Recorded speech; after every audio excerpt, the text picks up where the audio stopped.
గుంత పొంగనాలు ఇప్పటి వరకు మీలో ఎంతమంది ట్రై చేస్తారు ఈ గుంత పొంగనాలు? మా సైడ్ అయితే వీటిని గుంత పొంగనాలు అనే అంటారు.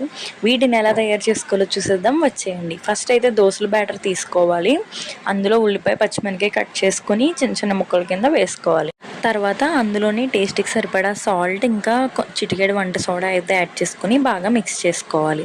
మొత్తం అంతా బాగా మిక్స్ అయ్యాక అందులోని ఒక స్పూన్ జీలకర్ర అయితే యాడ్ చేసుకొని మొత్తం బాగా మిక్స్ చేసుకోవాలి. ఈ గుంత పొంగనాలని మీ సైడ్ ఏమని అంటారో కామెంట్ చేసేయండి.